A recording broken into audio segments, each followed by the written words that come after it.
I also want to talk some more about Chris Pratt. In a way, I want to go talk about Mario.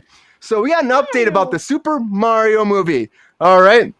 So the numbers came in, everybody.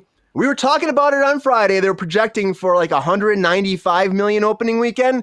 Well, if we go worldwide, Mario made $377.2 million. The biggest new global opening record for an animated film ever. Wow. Now you got 57 million domestic for opening day, 146.36 for their three-day domestic, and then they also had 204.6 for their 5-day domestics, which is huge. It's huge numbers for them. There was a $100 million budget for this, so they've already made their money back. And then on top of that, if you put in perspective for other movies that came out at the same time for Easter weekend, Transformers: Revenge of the Fallen, from their 5-day opening, they only made $200 million. Oh, wow. Jurassic World Dominion, $145 million. Fast and Furious 9, $70 million. Mario kicked all their ass, threw a red shell at them, and whooped their ass down to a freaking pit. Let's go. He was really excited about it. And looking at the old Mario movie, too, they spent, because I had these numbers like roughly on Friday, but here it actually is. So they made $20,915,465,000, and it was a $48 million movie. So the first Mario movie lost big time. Right. And this one is a colossal hit. They're already talking sequels.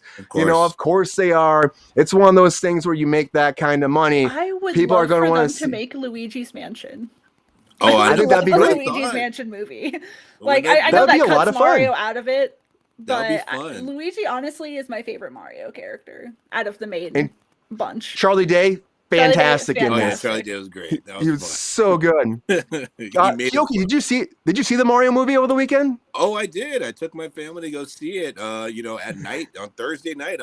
We went and saw it with a bunch of friends, and it was just fun. I was loving it. I got all my little Mario fills in, from Super Mario to Mario Kart, Mario 3, and even Baby Mario and Baby Luigi. It was just seeing all of that come together, and Donkey Kong. It was just fun to see all that come together. We just had so much fun. Great movie. So much fun. Yeah. Did you feel like they actually harnessed in the Mario vibe for this? They actually nailed it? I think they did. They nailed the Mario vibe. And then they even put in the questions of where did Princess Peach come from, which I thought was really fun to lead into other things. I was like, that's really good. And then they didn't even talk about Wario or Waluigi or Luigi's Mansion, which I would just love to be on, because that's what it felt like when he was in the castle. I was like, this is totally Luigi's Mansion field right here. Super freaky, super fun, and hilarious. They had that vibe for one section of it. Rachel, you probably didn't see it yet, right? So don't go too far. No. Okay, I was gonna see it maybe today, but I'm here. Okay.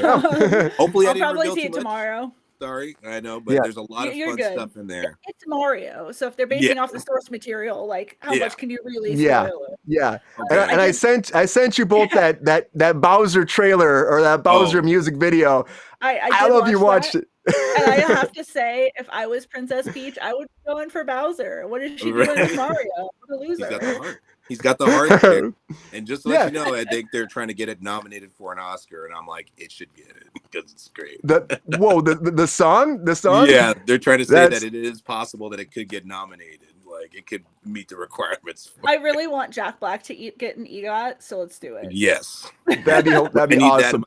I need that. And the funny thing about it, though, too, is I was listening to an interview about him, about the movie, The Process. They said they were halfway through the movie when they said, hey, what if Bowser sang a song? And then they gave him a 10-second jingle. And then he took that. And he's like, let me work on this. And he went to the D, and then they put together this. And then he's like, I'll only do it if I can do this version. And they're like, sold. Yes. He put his whole Jack Black OC into it. Exactly. Super Jack Blacky. I'm like, yes. I will never hear Peaches now. That's all I'll think about, Right. I've been singing that shit all weekend long. You're right. I was at work today humming that shit. I couldn't get enough of it.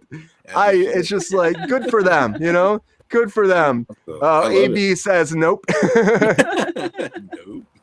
Nope. And Chris Panico says, I'm glad to see your faces. Thanks, Chris. Welcome back. GR said only 200 million. Yeah, well, I think that's our previous comments. I missed comments. Man. Yeah, that's you opening know? weekend. It's That's gonna opening weekend. stack up. And it's that's what they're saying too. They're already saying this projecting because how well it's doing is it might be the first animated film to cross $1 billion.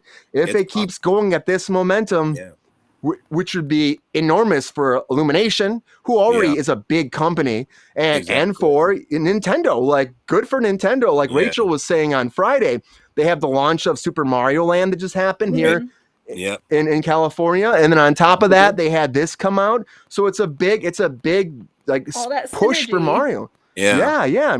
Which good for them if it does work out, especially after the first one did so shitty. But it's like the thing is too. What do you do with something like that? With it making this much money, Universal was already coming for Disney's throat in the theme park.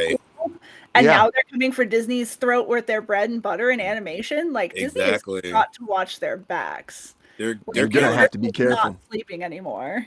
Universal, they're on their game right now. They're like knocking out these hits, and I'm like, dude, like you got Despicable Me 3 or Rise of Gru doing so well, and I'm like, dude, that was like part 3, 8 years removed, and then you're just like building. They just keep building this. With Mario, this is just insane because we knew it was going to be big, but we didn't know it was going to hit this hard. Still, 35 odd years later. So, great. We were talking about it being, just the fact that, they have all these voice actors that are huge people involved with it too. Like, does that help it or does it hurt it? I feel like it helped it probably, Great. I probably helped it. And it's unfortunate for a lot of voice actors that don't get those jobs. But then you see some of these performances like Jack Black, and I'm like, I can't see anybody else doing that now, Right. And Rachel, you'll see when you see it, and especially because we've been doing this, shoving these peaches down your throat for the past few episodes, you're gonna see it more and more, and be like, oh shit, it really hits. It's really Jack quite Black something. Was the number one casting I was super excited about for that film. Right. Yeah. You knew he was part of it. You're like, all right, this is gonna be good. You're like, it's gonna be fun. Yep, and Super Mario was out. If you haven't seen it, go see it, everybody. I still will say go see it because I had a lot of fun. I think we all had a lot of fun. Rachel's gonna have a lot of fun when she goes to see it. It's gonna be great.